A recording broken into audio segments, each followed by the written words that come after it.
حدیث کا انکار کیوں کروا رہے ہیں؟ سب سے مسئلہ یہ کہ کیوں کروا رہے ہیں، ان کو مصیبت کیا ہے؟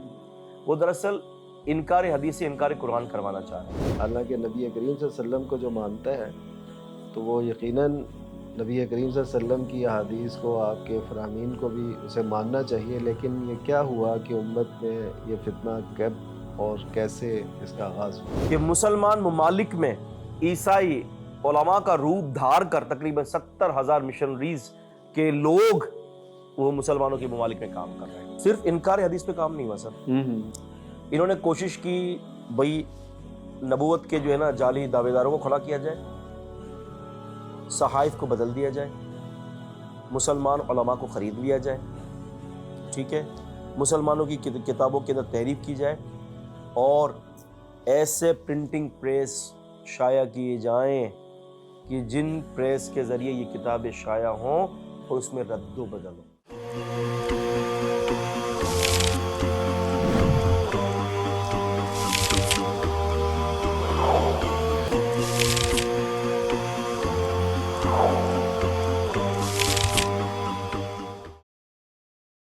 ان الحمد للہ والصلاة والسلام علی رسول اللہ، اما بعد۔ انکار حدیث اور اس کے مختلف زاویے اور اس کی اقسام اور دور حاضر میں اس کی کیا کیا نوعیتیں اور جڑیں کس قدر معاشرے میں سرایت کر رہی ہیں اور کیا صورتحال ہے، اس کا پورا جو پس منظر ہے اور پورا جو آج جہاں پہ یہ کھڑی ہے یہ صورت اور کہاں پہ یہ فتنہ چل رہا ہے، اس سے بات کرنی ہے۔ ہمارے اسٹوڈیو میں اس وقت بڑی علمی شخصیت مولانا محمد حسین میمن تشریف فرما ہے۔ السلام علیکم ورحمۃ اللہ وبرکاتہ۔ وعلیکم السلام ورحمۃ اللہ وبرکاتہ۔ کیسے ہیں آپ؟ الحمدللہ خیریت سے ہیں؟ الحمدللہ خوش ہیں؟ الحمدللہ نحمد ماشاء اللہ اللہ۔ ونشکر الحمدللہ۔ اچھا شیخ، یہ فرمائیے کہ ہم جب انکار حدیث، لفظ انکار میں ویسے یہ آتا ہے کہ شاید سارے لوگ ہی انکار کرتے ہیں حدیث کا جو اس فتنے سے میں ملوث ہیں یا اس فتنے میں کا شکار ہیں، تو یہ بتائیے کہ یہ انکار حدیث کا جو فتنہ ہے اس کا آغاز کیسے ہوا اور اس کی کیا تاریخ ہے، اس کا کیا پس منظر ہے، یہ کیسے یہ بات چلی؟ حالانکہ نبی کریم صلی اللہ علیہ وسلم کو جو مانتا ہے تو وہ یقیناً نبی کریم صلی اللہ علیہ وسلم کی احادیث کو، آپ کے فرامین کو بھی اسے ماننا چاہیے، لیکن یہ کیا ہوا کہ امت میں یہ فتنہ کب اور کیسے اس کا آغاز ہوا؟ اس فتنے پر اور اس کی ابتدا پر کتابیں تو کئی ساری لکھی گئی ہیں۔ جو شخص بھی اس فن پر یا اس مسئلے پر یا اس فتنے کی روک تھام کے لیے قلم اٹھاتا ہے تو وہ اس فتنے کی ابتدا جو ہے اس فتنے سے ہی کرتا ہے۔ لیکن میرا اپنا ذاتی جو ناقص انا احقر من العباد جو تجربہ ہے یا جو میں نے دیکھا ہے، کیونکہ حدیث کے ساتھ ساتھ جو ہے وہ تقابل ادیان بھی میرا الحمدللہ ایک سبجیکٹ ہے، کمپیریٹیو ریلیجن پر میری نگاہ ہے اللہ تعالیٰ کی دی ہوئی توفیق سے۔ تو میں نے وہ نہیں پایا کہ جو دیگر مؤلفین یا مصنفین اپنی کتاب میں جو اندراج کرتے ہیں اچھا کہ وہ یہ کہتے ہیں کہ جی انکار حدیث کی ابتدا جو ہے وہ فلاں معتزلہ شخص سے ہوئی ہے، معتزلہ سے ہوئی ہے۔ نہیں، ابھی آپ رک گئے ہیں بیچ میں، پیچھے چلیں۔ اچھا تو اب بات تفصیل طلب ہے، تو اسی لیے آپ کو اس کا پورا پس منظر جو ہے وہ عوام الناس کو بتانا ہوگا۔ پہلی بات یہ ہے کہ نبی کریم صلی اللہ علیہ وسلم سے پہلے جتنے بھی انبیاء و رسول علیہم صلاۃ والسلام تشریف لائے، ان کی سب کی نبوتیں جو تھی وہ یا تو کسی خاص علاقے کے لیے تھی یا پھر کسی خاص قوم کے لیے تھی، اور سنت تو اللہ تعالیٰ کی یہ ہے کہ ہر قوم میں، ہر علاقے میں اللہ تعالیٰ نے انبیاء علیہم صلاۃ والسلام کو مبعوث کیا ہے۔ جیسے کہ قرآن مجید نے اس کا بڑا زبردست طریقے سے جو ہے وہ ذکر فرمایا ہے. اس کا ذکر ہے سورہ نحل میں، سورہ نمبر 16 کی آیت نمبر 36 میں. وَلَقَدْ بَعَثْنَا فِي كُلِّ أُمَّةٍ رَسُولًا أَنِ اعْبُدُوا اللَّهَ وَاجْتَنِبُوا الطَّاغُوتَ. وَلَقَدْ آپ جانتے ہیں یہ تحقیق کے لیے کلمہ آتا ہے، اور البتہ یقیناً ہم نے ہر امت میں رسول کو بھیجا ہے. اس رسول کا کام کیا ہوتا ہے؟ ان اعبدوا اللہ، وہ اس بات کی دعوت دیتا کہ اللہ کی عبادت کرو. واجتنبوا الطاغوت، اجتناب کرو طاغوت سے، طواغیت سے. تو آیتہ کریمہ نے یہ واضح کر دیا کہ ہر امت میں اللہ تعالیٰ نے نبی کو مبعوث کیا ہے، اور اسی پیغام کو سورہ رعد میں سورہ نمبر 13 کی آیت نمبر 7 میں دہرایا گیا. وَلِكُلِّ قَوْمٍ ہَادٍ، واسطے ہر ایک قوم کے ہم نے ہادی مقرر کیا ہے. اور اسی پیغام کو سورہ یونس میں بھی ذکر کیا گیا ہے. سورہ یونس سورہ نمبر 10 کی آیت نمبر 47 میں فرمایا وَلِكُلِّ أُمَّةٍ رَسُولٌ، واسطے ہر ایک امت کے رسول ہیں. تو یہ بات تو طے ہو گئی قرآن مجید سے، اور بھی دیگر آیتیں ہیں. یہ تو بات طے ہو گئی کہ ہر امت کے لیے ایک رسول، ایک نبی اور ہادی کا بندوبست اللہ تعالیٰ کی طرف سے ہوتا ہے. جب کوئی قوم اپنی وقت کے نبی کی بات مان لیتی ہے تو عذاب جو ہے وہ اللہ تعالیٰ کا ٹل جاتا ہے، اور اگر کوئی قوم اپنے نبی کی بات نہیں مانتی تو پھر وہ قوم عذاب سے دوچار ہوتی ہے، جس کا ذکر اللہ تعالیٰ نے سورہ اسراء میں سورہ نمبر 17 میں اور آیت نمبر 15 میں فرمایا وَمَا كُنَّا مُعَذِّبِينَ حَتَّى نَبْعَثَ رَسُولًا. وَمَا كُنَّا، ما یہاں پر نہیں کے لیے آیا ہے کہ اور نہیں ہم بھیجتے کسی قوم پر عذاب تب تک جب تک کہ ہم اس میں رسول نہ بھیج دیں. تو یہ بات واضح طور پر جو ہے وہ ثابت ہوئی کہ کسی بھی قوم کی ہدایت کے لیے اللہ رب العزت والجلال نبی کو، ہادی کو، رسول کو، یہ ایک ہی شخص کی صفت ہے جو کسی صورت میں چلا جائے. اگر قوم بات نہیں مانتی تو پھر عذاب سے دوچار ہونا پڑتا. یہ قاعدہ ہمیں مل گیا. میں انکار حدیث کی تاریخ کے ساتھ تمہید باندھ رہا ہوں تاکہ ہم نے آگے چلنا ہے. دوسرا نقطہ اس کے اندر یہ ہے کہ جو بنی اسرائیل کی قوم تھی نا، اللہ تبارک و تعالیٰ نے سورۃ البقرہ میں بنی اسرائیل کی قوم کے سارے حسد کا ذکر کیا ہے. حسدا من عند انفسہم، یہ اپنے اندر، اپنے آپ کے اندر جو ہے وہ حسد سے بھر رہے ہیں. وہ کیا چاہتے ہیں کہ تمہیں تمہارے ایمان سے پھیر دیں، اور پھر ہر وہ نبی، ہر وہ سوچ، ہر وہ فکر جو ان کے اپنے نظریے کے خلاف ہوگی وہ اس کے خلاف جو ہے نا محض آرائی کریں گے، کیونکہ ان کے ذوم میں تو یہی تھا کہ جی جنتی ہم ہی ہیں. اللہ تعالیٰ نے سورہ بقرہ کے اندر سورہ نمبر 2 کی آیت نمبر 120 میں فرمایا اعوذ باللہ من الشیطان الرجیم وَقَالُوا لَن يَدْخُلَ الْجَنَّةَ إِلَّا مَنْ كَانَ هُودًا أَوْ نَصَارَىٰ تِلْكَ أَمَانِيُّهُمْ قُلْ هَاتُوا بُرْهَانَكُمْ إِن كُنتُمْ صَادِقِينَ. انہوں نے کہا کہ جنت کے اندر لن ناظرین عربی کے اندر نفی تاکید کے لیے آتا ہے، اور یہ لن جب آتا ہے کسی مضارع کے اس میں تو اس کو اتنی تاکید دے دیتا ہے کہ جسے ہم کہتے ہیں نا اردو کے اندر کہ ہرگز نہیں. تو یہاں پر فرمایا ہرگز نہیں کوئی شخص جنت میں جائے گا سوائے یہود اور نصارہ کے. تلک امانیہم، یہ ان کی خواہشات ہیں.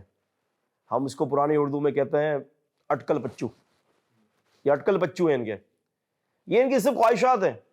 قل ہاتوا برہانکم ان کنتم صادقین، کہ یہ لائیے اپنی دلیل اگر تم سچے ہو. تو یہ تو ان کے زعم تھے. اور ایک اور زعم یہ بھی تھا کہ سورہ بقرہ سورہ نمبر 2 کی آیت نمبر 80 میں فرمایا گیا کہ وَقَالُوا لَن تَمَسَّنَا النَّارُ إِلَّا أَيَّامًا مَّعْدُودَةً. سورہ بقرہ کی شروع کی 80 آیت میں تائے مربوطہ، آگے کشتی والا تائے. اس میں کیا حکمت ہے انشاءاللہ بعد میں بیان کریں گے. انہوں نے کہا کہ ہرگز جنت میں کوئی داخل، ہرگز اگر ہم جہنم میں گئے بھی چند دن باہر آ جائیں گے. تو یہ لوگ دراصل اپنی فکری طور پر اپنے آپ کو ولی اللہ سمجھتے تھے، اور یہ کہتے تھے کہ نبوت کا جو معاملہ ہے نا بس وہ ہمارے ساتھ ہی رہے گا، بنی اسرائیل میں ہی رہے گا. اسی لیے یہ جب نبی پاک صلی اللہ علیہ وسلم فرماتے کہ میرے پاس جبریل آئے تو یہ جبریل امین کے بھی دشمن ہو گئے. من کان عدوا لجبریل فإنہ نزلہ علی قلبک، کہ جو کوئی دشمن ہے جبریل کا کام کیا ہے وہ تو اللہ کے حکم کا پابند ہے، وہ تو آپ کے دل مبارک پر اللہ کا کلام نازل کرتا ہے، وحی نازل کرتا ہے. تو یہ جبریل امین کے بھی دشمن تھے اس وجہ سے کہ وہ پیغام لے کر آ رہے ہیں. پھر آگے تھوڑا سا بڑھیں, سیدنا عبداللہ بن سلام رضی اللہ تعالیٰ عنہ مسلمان ہونا چاہ رہے تھے, لیکن ان کے ساتھ کیا مسائل تھے ہم کتب حدیث اور سیر کی کتابوں میں دیکھتے ہیں. بعد میں جب یہ پردے کے پیچھے چھپ گئے اور نبی پاک صلی اللہ علیہ وسلم کے پاس آئے, وہ یہود آئے, تو آپ نے ان سے پوچھا کہ ہاں بھائی عبداللہ بن سلام کے بارے میں تم کیا کہتے ہو؟ کہتے ہیں کہ بڑے نیک آدمی ہے ہمارے, وہ بڑے اچھے عالم دین ہے. خیرنا وابن خیری. جی ہاں, اگر وہ مسلمان ہو جائے تو کہا کہ یہ تو بدترین ہو گئے. تو پھر برداشت نہیں کر پائے, اپنے ایمان کو چھپا نہیں پایا اور پردے سے باہر آئے, کہنے لگے کہ میں نبی پاک صلی اللہ علیہ وسلم کی گواہی دیتا ہوں تاکہ سب سے بدترین آدمی ہم میں. تو پتہ یہ چلتا ہے کہ یہ لوگ پسند نہیں کر رہے تھے کہ بنو اسماعیل میں کوئی نبی آئے. اب ہوا کیا کہ اب یہ نبوت کا نبی پاک صلی اللہ علیہ وسلم کے سر مبارک پر نبوت کا عظیم تاج پہنا دیا گیا. اب اپنی انگلیاں چباتے رہ گئے کہ ارے یہ کیا ہو گیا, یہ تو ہمارے سلسلے سے کٹ کر اب یہ یہاں پر آ گیا. اصل میں ہوا یہ کہ انہوں نے اپنی کتب کا حال, ایک تو حسد کا یہ پیمانہ تھا, یہ اس کو پوائنٹ ٹو بی نوٹڈ ہے. دوسرا مسئلہ یہ تھا کہ ان کی جو کتابیں ہیں نا, انہوں نے اپنی کتابوں کو بگاڑ دیا تھا. آپ سمجھ, تحریف کر دی تھی. یحرفون کلمۃ عن مواضعہ, انہوں نے اپنے کلمے کی تحریف کر دی. ٹھیک ہے, قرآن مجید کی ایک آیت ہے, اس کا ذکر سورہ ہجر سورہ نمبر 15 کی آیت نمبر 9 میں. اللہ تعالیٰ فرماتے ہیں انا نحن نزلنا الذکر وانا لہ لحافظون, ہم نے اس شریعت کو اتارا. اب آپ دیکھیں قرآن مجید کی سبحان اللہ گرامٹکلی اگر انالائزز کریں ہم, پبلک نہیں سمجھے گی ورنہ میں میرا دل چاہتا ہے انالائزز کروں شاید. کھولنے یہ بات کھلنے والی ہے, یہ واضح ہونا چاہیے. انا نحن نزلنا الذکر وانا لہ لحافظون. اللہ تعالیٰ نے 4 سے 5 جگہ پر اپنے لیے جمع متکلم کا صیغہ استعمال کیا ہے. عربی کے اندر اللہ رب العالمین جب اپنی ذات کے لیے جمع متکلم صیغہ استعمال کرتے ہیں تو وہاں اس بات کی عظمت کو بڑھایا جاتا ہے. تو کتنی اہم بات ہے, چھوٹی سی آیت ہے. اننا میں بے شک ہم نے, جمع متکلم اللہ نے پڑھی, نحنو ہم, نزلنا ہم نے اتارا, الذکر نصیحت, الف لام جو ہے یہاں پر جو ہے وہ جو ہے یہ جنسی نہیں ہے, یہاں پر جو ہے یہ الف لام جو ہے معارفہ ہے, کسی خاص ذکر کا استعمال ہو رہا ہے, اور وہ ذکر کیا ہے؟ اللہ کی وحی. وَإِنَّا پھر جمع متکلم, وَإِنَّا نَحْنُ لَحَافِظُونَ پھر جمع متکلم ہے, ہم نے بھی اس کی حفاظت کا ذمہ لیا ہے. وَإِنَّا لَهُ لَحَافِظُونَ. تو بات بڑی اہم ہے کہ ہم نے اس دین کو اتارا ہے, جو رسول صلی اللہ علیہ وسلم پر جو وحی اتری ہے, اس کی اب حفاظت ہمارے ذمہ ہے. ابن الجوزی رحمۃ اللہ علیہ نے بخاری شریف پر ایک کام کیا ہے, اس کا کام کا نام ہے کشف المشکل. بخاری شریف کے جو ہے نا چیدہ مقامات کا حل کیا, اگرچہ بہت مبسوط شرح نہیں ہے, جیسے کہ فتح الباری ابن حجر رحمہ اللہ کی یا ان کے استاد ابن الملقن کی, لیکن پھر بھی کئی جگہوں کے انہوں نے مقامات کو حل کیا ہے اپنے مقدمے کے ٹھیک صفحہ نمبر 11 پر, والیوم نمبر 1 صفحہ نمبر 11. انشاءاللہ تعالیٰ میں آپ کو ریفرنس بھی دے رہا ہوں تاکہ یہ کہ آپ کو ایسا لگے کہ بھئی ایسا ہوا میں بات نہیں کی جا رہی. انشاءاللہ کوشش کریں گے دلائل کے ساتھ وتھ ریفرنسز انشاءاللہ. بالکل. تو کشف المشکل کی جلد نمبر 1 مقدمے میں اور صفحہ نمبر ٹھیک 11 پر اس آیت کو ابن الجوزی کوٹ کرتے ہیں, اور وہاں پر یہ کہتے ہیں کہ جی پچھلے جو یہود اور نصارہ تھے یا جتنی بھی امتیں تھیں, ان امتوں کی جو بھی ان کے اوپر اللہ تعالیٰ نے ان کے نبی پر کچھ بھی اتارا وحی کی صورت یا کتابیں اتاریں, داؤد علیہ السلام پر زبور, موسیٰ علیہ السلام پر توراہ اور عیسیٰ علیہ السلام پر انجیل, لیکن کہتے ہیں کہ اس کی کسی کی بھی حفاظت کی ذمہ داری اللہ تعالیٰ نے نہیں لی. اللہ تعالیٰ نے جس چیز کی حفاظت کی ذمہ داری لی ہے وہ صرف وہ چیز ہے جو نبی پاک صلی اللہ علیہ وسلم پر نازل کی گئی, کہ ان کی کتابت کی جو حفاظت تھی وہ ان کے علماء پر تھی. علماء ٹھیک جا رہے ہیں تو ان کی تعلیم ٹھیک ہے, علماء بگڑے تو بس تعلیم کا بیڑا غرق, اور یہی ہوا. تحریف کی انہوں نے, اپنے ہاتھوں سے کتاب لکھتے, کتب یکتب کتابا, اپنے ہاتھوں سے کتاب لکھتے, پھر کہتے ہیں اللہ تعالیٰ کی طرف سے, وما هو من عند اللہ, اور وہ اللہ تعالیٰ کی طرف سے نہیں تھا. تو ان الذین یشترون بآیات اللہ ثمنا قلیلا, انہوں نے اللہ تعالیٰ کی آیتوں کو بیچا بھی. اب مسئلہ کیا ہوا, اب اس کو سمجھنے کی بات ہے. اصل جو ہمارا, جی اب میں ادھر ہی آ رہا ہوں. یہ دراصل ضروری تھا, کیونکہ آپ اگر انکار حدیث کی طرف آپ دیکھیں گے تو یہ کانٹیکس آپ کو ذکر نہیں ملے گا. اب یہ ہم جب چلتے چلتے جب دیکھتے ہیں نا تو انہوں نے اپنی کتاب کو بگاڑ دیا, اور پھر ایسا ہوا کہ ان کی جو بائبل ہے موجودہ, جو پریزنٹ بائبل جو ہے, اگر آپ اس کو کہتے ہیں ببلیکل پوائنٹ آف ویو سے دیکھتے ہیں, اس کے 2 بڑے بڑے حصے ہیں, پرانا عہد نامہ اور نیا عہد نامہ, یعنی اولڈ ٹیسٹمنٹ اور نیو ٹیسٹمنٹ. جب آپ ان دونوں چیزوں کو دیکھتے ہیں تو اس میں زبردست تحریف کا انبار ہے. وہ خود بھی اس کے معترف ہیں اور خود بھی معترف ہے. اور اللہ آپ کا بھلا کرے. اگر آپ red liner Bible, King version Bible جو ہے، ریڈ لائنر بائبل کی اگر آپ اسٹڈی کریں نا، تو اس میں انہوں نے کیا کیا ہے کہ سیدنا عیسیٰ علیہ السلام کی جو تعلیمات ہیں نا، انہوں نے لال سیاہی سے لکھا ہے. اور ان کا یہ کہنا ہے کہ جی ہمارے یسوع مسیح جو ہے نا، وہ قیامت تک کے لیے ہدایت کے پیکر بنا کر بھیجے گئے ہیں، جبکہ ان کی خود کی بائبل کے اندر یسوع مسیح کو صرف بنی اسرائیل کے ساتھ مقید کیا گیا ہے. دو حوالے ہیں عزیزان گرامی. ایک بائبل کے اندر گوسپل آف میتھیو ہے، متی کی انجیل ہے، چیپٹر نمبر جو ہے وہ 10 سے فقرہ نمبر 15، اور ایک ہے چیپٹر نمبر جو ہے وہ 5 ہے اور فقرہ نمبر 9 اور 10 ہے. اس جگہوں پر یہ کہا گیا ہے کہ عیسیٰ علیہ السلام نے اپنے شاگردوں کو کہا تھا کہ ہمیں صرف بنی اسرائیل کی کھوئی ہوئی بھیڑوں کے لیے بھیجا گیا ہے، لہٰذا تم نے تبلیغ کرنی ہے تو ان میں کرو. ٹھیک ہے. تو اب تو ان سے کوئی یہ سوال نہیں کرتا کہ جب قیامت تک کے لیے تو پھر حضرت عیسیٰ علیہ السلام جو بائبل کے اندر جو بشارتیں ہیں کہ آخری نبی آئیں گے، تو ان سے پھر کون مراد ہے اگر یہی آخر تک ہے؟ آپ یہ دیکھیں، اس کے لیے تو جواب میں آپ کو یوں دوں گا کہ ایک شخص تھا، اس کا نام تھا ڈیوڈ. اس نے کیا کیا کہ اس نے ہر وہ مسلمانوں کے دلائل کہ جو عیسیٰ علیہ السلام کے بعد نبی پاک صلی اللہ علیہ وسلم کے بارے میں جو بشارتیں ہیں، جو بشارتیں ان کے بارے میں آتی ہیں نا، اس نے کہا کہ میں یہ دیکھتا ہوں کہ مسلمان کافی ساری بشارتیں دے رہے ہیں ہماری کتاب سے، بائبل سے. تو کہتا ہے کہ میں نے پی ایچ ڈی اسی پر کیا، تھیسس اسی پر جمع کروا رہا تھا کہ ان کو میں ڈسپروف کر دوں. اچھا اچھا. داؤد ٹھیک ہے. کہتا ہے کہ میں نے ایک کو جو ہے نا، اس کو جو ہے وہ رد کرنے کی کوشش کی، دوسرے دلیل کو رد کرنے کی کوشش کی، لیکن ایک وقت آیا کہ میں سوچتا رہا کہ کتنے دلائل کو رد کروں گا. کہتے ہیں کہ جب تھیسس جمع کروانے کا ٹائم ہے تو اللہ نے میرے دل میں یہ بات ڈالی کہ میں غلط کر رہا ہوں. کہتے ہیں کہ میں چلا تھا مسلمانوں کے دلائل کو بائبل کی روشنی میں ڈسپروف کرنے کی، لیکن اللہ نے مجھے ہدایت دے دی اور میں ہی اس کا جو ہے معترف بن گیا، اور میں چلا تھا نبی پاک کی تردید میں. تم نے اپنی بائبل سے ہی نبی پاک کو ثابت کر دیا. اور پھر انہوں نے مسلمان کلمہ پڑھنے سے پہلے ایک کتاب لکھی، محمد صلی اللہ علیہ وسلم، اور نیچے اپنا وہی پرانا نام لکھ رہا ہے، ڈیوڈ کر کے نام. تو بعد میں یہ کہتا ہے کہ میں اب کلمہ پڑھتا ہوں تاکہ میں نے یہ اس لیے بعد میں کلمہ پڑھا ہے کہ کوئی یہ نہ کہے کہ دیکھو مسلمان ہونے کے بعد اس نے یہ کام کیا. صحیح. آپ سمجھ رہے ہیں؟ تو اس نے پہلے کر دیا، اور میں معترف ہو چکا ہوں. اب آپ اندازہ کریں. اچھا، اس کے اوپر بہت کچھ لکھا گیا ہے، خصوصاً اگر ہم شیخ الاسلام کو دیکھتے ہیں نا، ابن تیمیہ رحمۃ اللہ علیہ، تو ابن تیمیہ نے الجواب الصحیح لمن بدل دین المسیح کے نام سے کتاب لکھی ہے. اور اس میں بھی بڑی ہی خوبصورت بات یہ ہے کہ 17 سوالات ان سے پوچھے گئے تھے. اکثر لوگ نہیں جانتے کہ الجواب الصحیح جو ہے وہ کیوں لکھی گئی ہے. اکثر لوگ نہیں جانتے. الحمدللہ میرا اس پر بڑا تفصیلی کام آنے والا ہے انشاءاللہ. جی ہاں. تو 17 سوالات عیسائیوں نے کیا تھا کہ آپ اگر ہمارے ان سوالات کے جوابات دے دیتے ہیں تو ہم مسلمان ہو جاتے ہیں.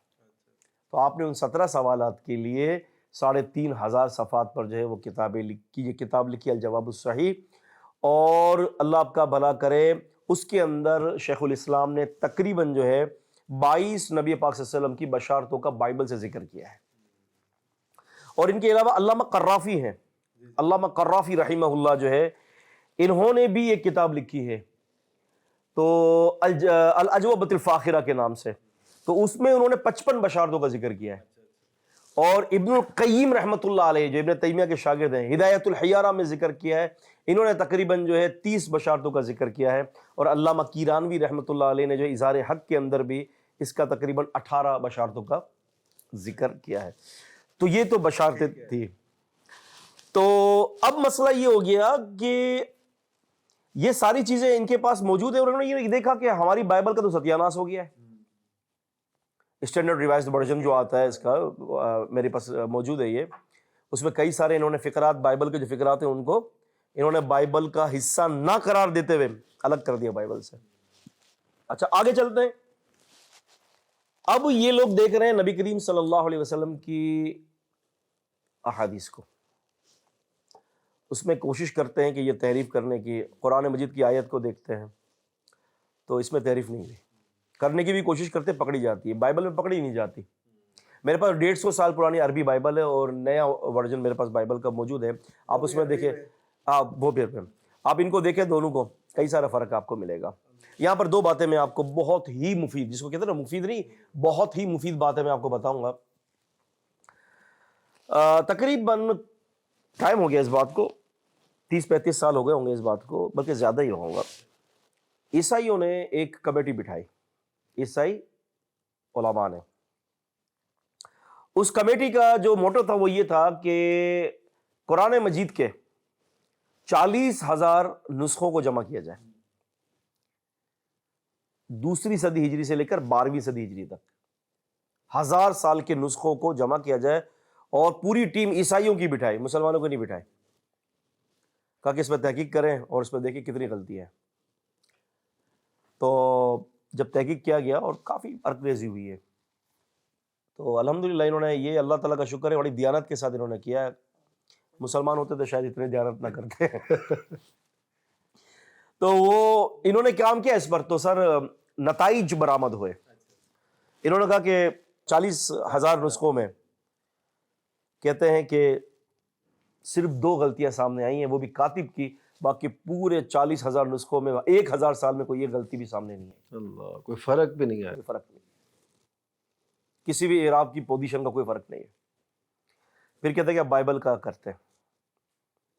پھر انہوں نے بائبل کی تحقیق کی. تو بائبل کی جب انہوں نے تحقیق کی, تو بائبل کی تحقیق, اور یہی بالکل انہوں نے اپنے عیسائیوں کو رکھا ہے, انہوں نے اس میں بائبل کی تحقیق ہوئی اور تقریباً 40,000 بائبل کے نسخے رکھے گئے. سر عرق ریزی کے بعد جو رزلٹ سامنے آیا نا, اس میں 2 لاکھ غلطیاں سامنے آئی ہیں. کتنی؟ 2 لاکھ غلطیاں سامنے آئی. صحیح, جو فرق ہے نسخوں کا, جو نسخوں کا جو, بلکہ اس میں تو واقعات کا بھی فرق ہوگا, اس میں وہ جو تعداد ہے اس میں بھی فرق ہوگا, یہ ساری چیزیں یعنی تضادات بھی ہوں گے بہت زیادہ. تو میرا تو یہ موضوع نہیں ہے نا ابھی, ورنہ تو میں آپ کو, نہیں, میں اصل میں وہ لانا بھی آپ کو چاہ رہا ہوں کہ ہم وہ جو اصل موضوع ہے اس کی طرف. تو یہ اصل میں بتا رہا ہوں, حسد, جو اللہ نے حسد کا جو نام لیا نا, وہ حسد شروع کہاں سے ہوئی, وہ میں اسی لیے آپ کو یہ سارا پورا بتا رہا ہوں. نہیں, وہ تعلق تو بڑا گہرا ہے. جی ہاں. اب سب سے بڑا ایک حسد کا ان کا مسئلہ یہ تھا کہ ایک, ان کے نبی کی نبوت جو ہے نا وہ گلوبل نہیں تھی. رسولاً الی بنی اسرائیل, ٹھیک ہے, سورہ آل عمران کی آیت ہے, رسول عیسیٰ علیہ السلام بنی اسرائیل کے لیے. لیکن جب نبی کریم صلی اللہ علیہ وسلم کی بات آتی ہے تو نبی کریم صلی اللہ علیہ وسلم کو گلوبل اور یونیورسلٹی کی حیثیت دے دی گئی. وما ارسلناک الا رحمۃ للعالمین, ہم نے آپ کو تمام عالم کے لیے رحمت بنا کر بھیجا ہے. یہ تو حسد کھا گیا یہ حسد. اب ہوا یہ کہ جب انہوں نے دیکھا کہ ہماری کتابیں رد و بدل کا شکار ہو گئی ہیں, اس کی بھی ایک بڑی لمبی چوڑی طویل فہرست ہے, اور جب انہوں نے ہماری طرف دیکھا تو انہوں نے کہا یار یہ تو بدل ہی نہیں رہا. یہ تو کوشش بہت کی, ابھی بھی حالیہ میں تقریباً 20 سال پہلے جو ہے الفرقان کے نام سے جو ہے وہ دبئی سے ایک جعلی قرآن انہوں نے چھاپا تھا, جس میں 77 سورہ فیبریکیٹڈ تھی, جس میں جو ہے ایک سورہ تھی کروسیفکٹڈ کے نام سے تھی, سلیبی سورت اس میں. تو انہوں نے بہت کوشش کی ہے, لیکن قرآن مجید کا جو چیلنج کا جو انداز ہے وہ صرف ایک محور پر تھوڑی ہے کہ صرف کتاب باقی رہے گی, اس کے بہت سارے محور اور بھی ہیں. چلیں, حسد تو سامنے آیا کہ یہ اصل میں تھی حسد. پہلی حسد یہ تھی کہ نبوت ادھر کیوں ٹرانسفر ہو گئی. دوسری حسد یہ تھی کہ ان کی وحی محفوظ کیوں ہے, ٹھیک ہے. تیسری حسد یہ تھی, حسد کا جو معاملہ تھا وہ یہ تھا کہ ہماری کتابوں کے اندر رد و بدل اتنا کیوں ہوا ہے. اب چوتھا جو ہے وہ ہے ہمارا موضوع. اب انہوں نے اس بات کو ڈیسائیڈ کیا کہ ان کو بھی بدل دیا جائے. اب ان کو بھی بدل دیا جائے سے 1800 سے جو عیسوی سے پہلے جو ہے جتنے بھی جو ہے وہ انکار حدیث کے جو ہے کچھ نہ کچھ جراثیم پائے گئے وہ انڈیویجول طور پر تھے, انفرادیت والے تھے. لیکن اس کو 1880 کے اندر اجتماعی طور پر تشکیل دیا گیا, اور واشنگٹن ڈی سی کے اندر, وائٹ ہاؤس کے اندر 1880 کے اندر باقاعدہ پادریوں کو بٹھا کر اس کے اوپر بات ہوئی ہے. جی, یہ تو انکشاف ہے, یہ تو معمولی بات نہیں. اور یہ تفصیل ہوئی, ڈیٹیل سے بات ہوئی, مکمل کمپلیٹ ڈیٹیل, کبھی کیسے ان کے شیرازے کو بکھیر دیا جائے. تو بات پتہ ہے کہ کیا سامنے آئی؟ کہا کہ قرآن کو نہ چھیڑو، حدیث کو چھیڑو، اس میں ایسی چیزیں شامل کر دو اور امت محمدیہ کے دلوں میں حدیث کے حوالے سے ایسی نفرت بٹھا دو، یا شکوک و شبہات کم از کم، شکوک اور شبہات، تاکہ وہ اعتماد ان کا جو ہے نا ختم ہو جائے۔ اچھا یہ اگر دیکھیں ہم تو یہ تو تقریباً وہی دور لگ رہا ہے مجھے جیسے انہوں نے یہ بھی سوچا کہ یہاں پہ جو جعلی نبوت اس کا بھی آغاز کیا جائے، یعنی یہ لگتا ہے کہ پورے اطراف سے وہ مسلمانوں پہ حملہ آور ہوئے کہ کیسے ان کی تھوڑا سا میں ایک ٹچ دے دیتا ہوں آپ کو، صرف انکار حدیث پہ کام نہیں ہوا سر، انہوں نے کوشش کی بھئی نبوت کے جو ہے نا جعلی دعوے داروں کو کھڑا کیا جائے، صحائف کو بدل دیا جائے، مسلمان علماء کو خرید لیا جائے، ٹھیک ہے، مسلمانوں کی کتابوں کے اندر تحریف کی جائے اور ایسے پرنٹنگ پریس شائع کیے جائیں کہ جن پریس کے ذریعے یہ کتابیں شائع ہوں اور اس میں رد و بدل ہو۔ پتہ ہے میں یہاں نام نہیں لینا چاہتا، بہت آگے تک بات چلی جائے گی پھر یہ کہ کن کن لوگوں نے جو ہے نا یہ امت مسلمہ میں یہ منجن بیچا ہے اور کس طرح سے امت مسلمہ کو دھوکہ دیا ہے۔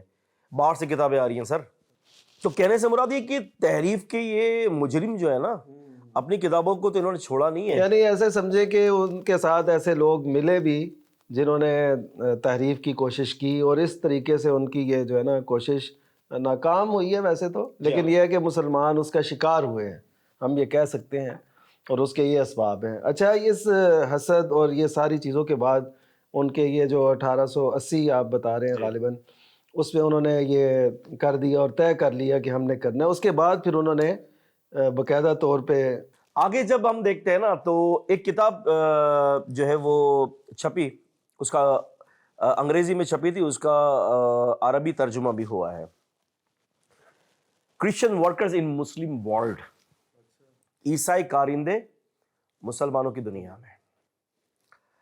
انہوں نے یہ کس کی کتاب ہے؟ یہ باہر سے چھپی ہے، ہاں، تو اس کتاب کے اندر اس کے جو ہے نا آپ یہ سمجھ لیں کہ انکشاف کیا گیا ہے کہ مسلمان ممالک میں عیسائی علماء کا روپ دھار کر تقریباً 70,000 مشنریز کے لوگ وہ مسلمانوں کے ممالک میں کام کر رہے ہیں، امام بنے ہوئے سر، امام صاحب کو پکڑ لیا، پتہ چلا خطیب بنے پکڑ لیا، یہ جو آپ کو شرک اور کفر اور بدعت کے جو آپ کو افسانے سناتے ہیں نا، لمبی لمبی کہانیاں سنا رہے ہیں، پتہ چلا پیچھے کسی پروگرامنگ کے تحت یہ سارا معاملہ چل رہا ہے۔ آپ کو پتہ ہے 40 سال سے خطیب بنا پائے، 41 سال کے بعد پتہ چلا کہ یہ تو عیسائی ہے، اور معاف کیجیے گا کہنا نہیں چاہیے، زندگی میں نہیں پتہ چلا، جب مرا نا اور جب غسل دے کے پتہ چلا اس کی تو ختنہ ہی نہیں ہوئی بھی۔ بالکل، یہ تو قومی میڈیا پہ بھی یہ خبریں آئیں، بالکل ایسے ہی۔ مزید چلتے ہیں آگے، پھر انہوں نے جو پریس وغیرہ شائع کیے، اب ہوا یہ ہوتا ہے کہ پریس کے ذریعے غلط غلط کتابیں شائع کی جاتی ہیں۔ میں بتاتا ہوں آپ کو سب سے پہلی چیز، حدیث کا انکار کیوں کروا رہے ہیں، سب سے مسئلہ یہ کہ کیوں کروا رہے ہیں، ان کو مصیبت کیا ہے، وہ دراصل انکار حدیث سے انکار قرآن کروانا چاہ رہے ہیں۔ وجہ کیا ہے؟ دیکھیں، جب کوئی اسٹوڈنٹ ان کے ہتھے لگتا ہے نا، وہ سب سے پہلے آپ کو حدیث کے بارے میں مختلف متون کے ذریعے آپ کے دلوں میں بدگمانی پیدا کریں گے، اس کے اوپر انشاءاللہ ہم آگے بات کریں گے کہ وہ کیسے حملہ کرتے ہیں۔ اس کو کرنے کے بعد وہ کہیں گے حدیث کچھ بھی نہیں ہے، قرآن ہی سب کچھ ہے۔ آپ ایک لے مین جو ہوتا ہے نا، اور خصوصاً وہ جو الٹریٹ ہوتا ہے، وہ آ جاتا ہے اس طرف، جلدی جانسے میں آ جاتا ہے۔ میں آپ کو لطیفہ سناتا ہوں، کراچی کے اندر ہم لوگ پہلے نارتھ کراچی میں رہتے تھے، تو وہاں پر جو نا رات کو تقریباً کو 3 بج رہے تھے، مجھے ایک میڈیسن کی ضرورت پڑی گھر والوں کے لیے، تو میں نے کہا کہ میں دیکھتا ہوں باہر اگر شاید میڈیکل کھلا ہوا ہو تو میں آپ کو میڈیسن لا کے دیتا ہوں۔ میں گھر سے باہر نکلا تو روڈ کے اوپر ایک صاحب، دیکھنے سے ایسے لگ رہے تھے کہ جیسے کہ نشے کے عادی ہیں، اچھا تقریباً انہوں نے درجنوں نوجوانوں کو جو ہے نا اپنے ساتھ بٹھایا ہوا تھا۔ اچھا میں وہاں سے نکلا تو وہ عیسیٰ علیہ السلام پر بات کر رہا تھا، عیسیٰ علیہ السلام پر، رات کو 3 بجے کوئی تک بنتا ہے عیسیٰ علیہ السلام پر بات کرنے کی۔ اب میں وہاں سے نکلا تو مجھے دل میں، میرے کانوں میں یہ بات گئی کہ عیسیٰ علیہ السلام کے بارے میں ان نوجوانوں کو گفتگو کر کے کچھ بتا رہا ہے۔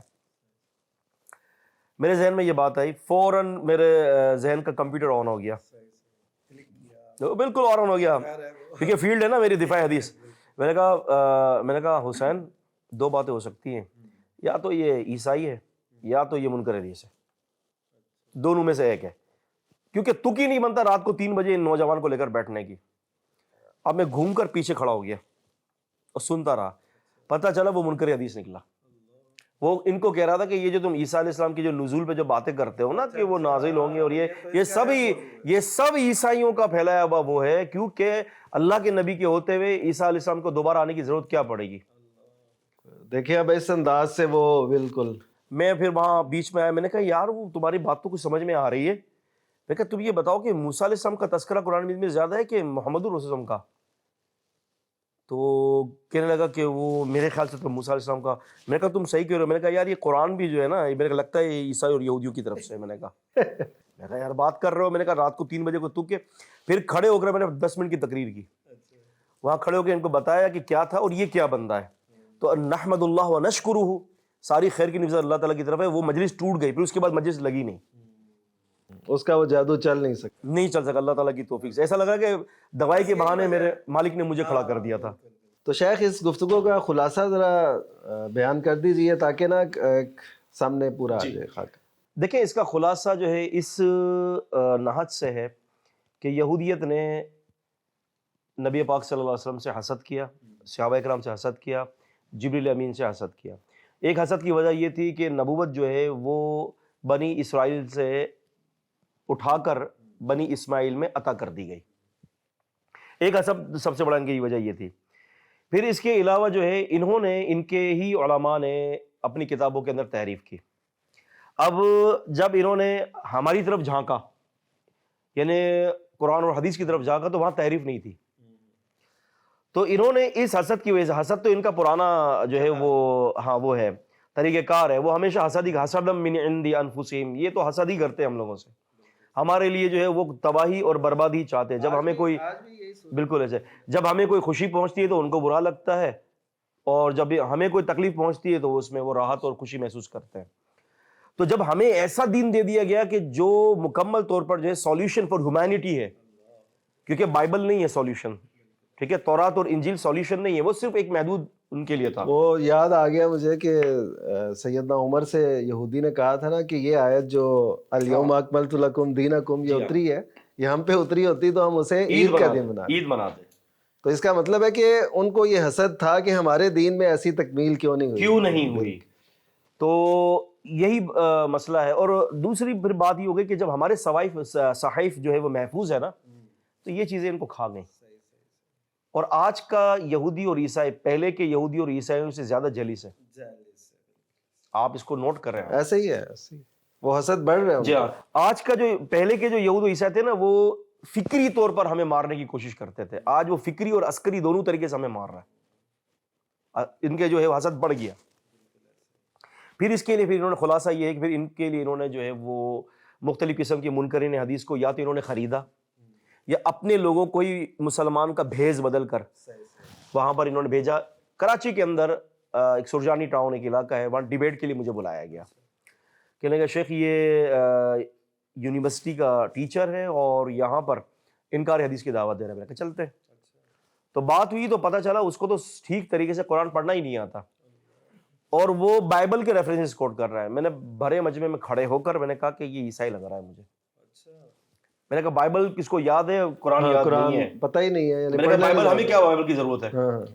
تو اس قسم کے معاملات ہوئے ہیں, اور ہماری آستینوں کے اندر یہ کوئی اس کا پھر انکشاف ہوا, کوئی ایسا بھاگ گیا پھر وہ. ہاں, جیسے ہی ڈیبیٹ ہوئی میری, پھر سوال و جواب کی نشست ہوئی, ڈیبیٹ ہوئی, تو جس طرح سے آج آپ کے سامنے ریفرنس دے رہا ہوں, ان کے سامنے بھی میں نے ریفرنسز دیے. بلکہ ہوا یہ کہ آیت وہ پیش کرتے اور ریفرنس میں دیتا ہے ان کو. آیت وہ پیش کر رہا ہے, ریفرنس میں دیتا ہے کہ یہ ادھر جگہ پر, اس جگہ پر یہ آیت موجود ہے.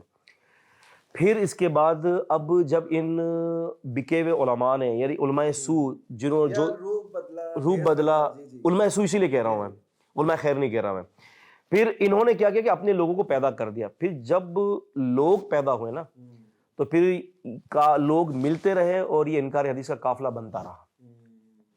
اور میں یہ بتا دوں کہ آج کے دور میں میڈیا ہے نا, اگر کسی کو بہت جلد اوپر آنا ہے نا, وہ چاہتا ہے کہ منٹوں میں اوپر آ جائے پاپولر ہو جائے اور سبسکرائبرز بڑھ جائیں زبردست، وہ ضرور بالضرور قرآن و حدیث سے کسی بات کا انکار کرے گا یا کوئی ایسی عجیب قسم کی بات لائے گا کہ جو عقائد اہل السنہ کے خلاف ہوگا، وہ جلدی اوپر جائے گا.